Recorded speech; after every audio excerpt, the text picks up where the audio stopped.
Baik, Assalamualaikum warahmatullahi wabarakatuh. Pertama-tama, marilah kita panjatkan puji syukur kita kehadirat Allah Subhanahu wa Ta'ala, yang mana atas karunia-Nya kita masih dapat menjalankan aktivitas kita seperti biasanya. Salawat berangkaikan salam tak lupa kita hadiahkan pada junjungan Nabi besar Muhammad Shallallahu Alaihi Wasallam. Semoga kita mendapat syafaatnya di yaumil akhir kelak. Amin amin ya rabbal alamin. Yang saya hormati Bapak Muhammad Sayuti selaku dosen mata kuliah proses produksi. Di sini saya akan mempresentasikan hasil kerja saya dengan judul pembentukan logam atau metal forming. Sebelum memulai presentasi, izinkan saya terlebih dahulu memperkenalkan diri. Nama saya Irgi Arianto, NIM 2001-30162, kelas A3. Baik, langsung saja kita mulai pembahasannya. Definisi. Proses pembentukan atau forming adalah proses mengubah bentuk logam dengan suatu gaya pada arah tertentu tanpa menyisakan serpih. Proses pembentukan tergantung pada sifat plasticity atau plastisitas, yakni kemampuan mengalir sebagai padatan tanpa merusak sifat-sifatnya. Klasifikasi pembentukan dengan logam. 1.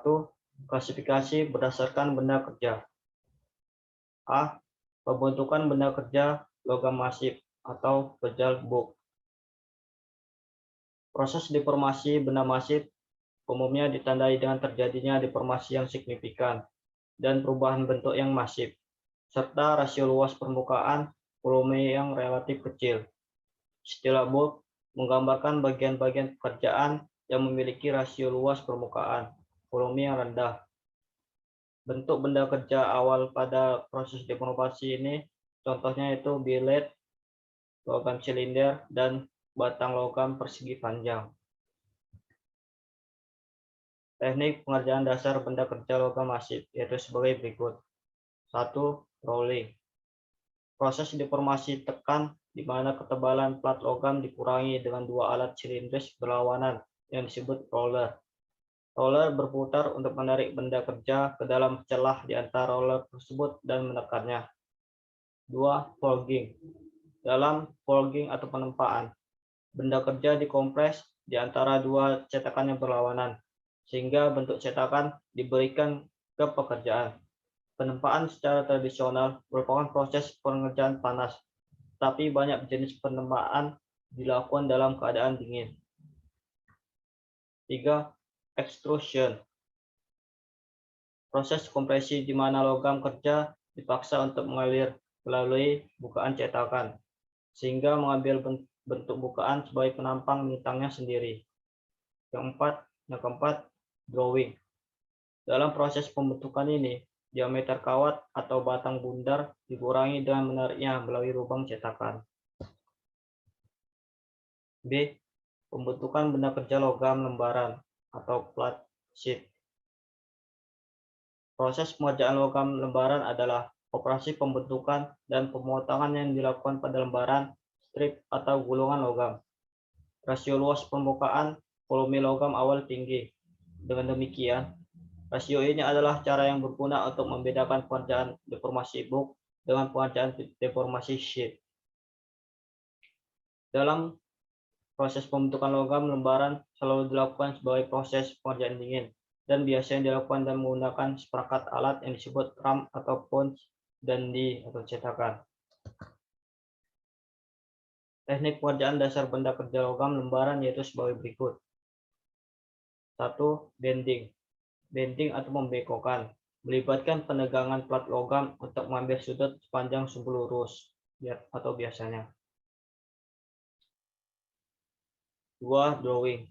Dalam pengerjaan logam lembaran, menggambar mengacu pada pembentukan lembaran logam menjadi bentuk berlubang atau cekung, seperti cangkir, dengan cara meregangkan logam tersebut.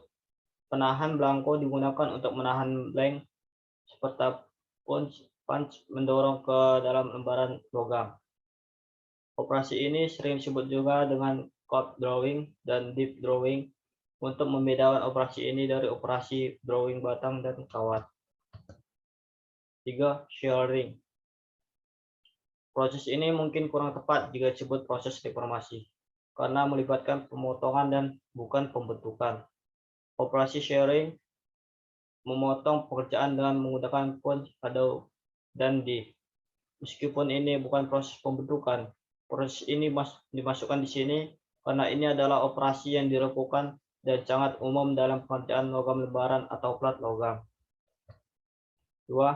Klasifikasi berdasarkan suhu pengerjaan logam. A. Proses pengerjaan dingin atau cold working atau cold forming. Pengerjaan dingin adalah pembentukan logam yang dilakukan pada suhu kamar atau sedikit di atas suhu kamar. Keuntungan dari pembentukan pengerjaan dingin dibandingkan dengan pengerjaan panas yaitu sebagai berikut. Yang pertama, akurasi yang lebih besar, yang berarti tingkat toleransi akan lebih kecil. Yang kedua, permukaan akhir yang lebih baik. Yang ketiga, kekuatan dan kekerasan yang lebih tinggi karena pengerasan regangan atau strain hardening. Yang keempat, aliran butir yang terjadi selama deformasi membuat sifat berarah atau oriented yang diinginkan dapat diperoleh dalam produk yang dihasilkan. Yang kelima, benda kerja tidak perlu dipanaskan, sehingga menghemat gaya, tungku, dan bahan bakar, serta memungkinkan tingkat produksi yang lebih tinggi. Karena kombinasi keunggulan ini, banyak proses pengerjaan dingin menjadi operasi produksi massal. Proses ini memberikan toleransi yang lebih kecil dan permukaan yang baik, meminimalkan jumlah permesinan yang diperlukan, sehingga operasi ini dapat diklasifikasikan sebagai proses net shape atau menyerupai hasil akhir, atau near net shape atau hampir menyerupai hasil akhir. Adapun kerugian dari proses pengerjaan dingin yaitu sebagai berikut. Yang pertama, gaya dan daya yang lebih tinggi diperlukan untuk melakukan operasi. Yang kedua, harus hati-hati dalam pelaksanaannya untuk memastikan bahwa permukaan benda kerja awal bebas dari kerak dan kotoran. Yang ketiga, keuletan atau ductility dan pengerasan regangan atau strain hardening. Logam kerja membatasi jumlah pembentukan yang dapat dilakukan pada bagian tersebut. Dalam beberapa operasi, logam harus melalui proses annealing agar deformasi lebih lanjut dapat dicapai. Dalam kasus lain, logam tidak cukup ulet untuk dikerjakan dengan dingin. B. Proses pengerjaan panas atau hot working atau hot forming. Proses pengerjaan panas adalah pembentukan logam yang melibatkan deformasi pada suhu di atas suhu rekristalisasi. Suhu rekristalisasi untuk logam tertentu yaitu sekitar setengah dari titik lelehnya pada skala absolut. Semua keuntungan dari pengerjaan panas yaitu sebagai berikut. Yang pertama, bentuk benda kerja dapat diubah secara signifikan. Yang kedua, gaya dan daya yang lebih rendah diperlukan untuk mendeformasi logam. Yang ketiga, logam yang biasanya retak saat dibentuk pada pengerjaan dingin dapat dibentuk dalam suhu tinggi. Yang keempat, sifat kekuatan umumnya isotropik atau merata karena tidak adanya struktur butir berorientasi yang biasanya terbentuk dalam pengerjaan dingin. Yang kelima, tidak ada penguatan bagian yang terjadi karena pengerasan kerja atau bulk hardening. Keuntungan terakhir ini mungkin tampak tidak konsisten, karena penguatan logam sering dianggap sebagai keuntungan untuk pengerjaan dingin. Namun, terkadang terdapat kasus di mana pengerasan kerja tidak diinginkan karena mengurangi keuletan. Misalnya, jika bagian selanjutnya diproses dengan pembentukan dingin.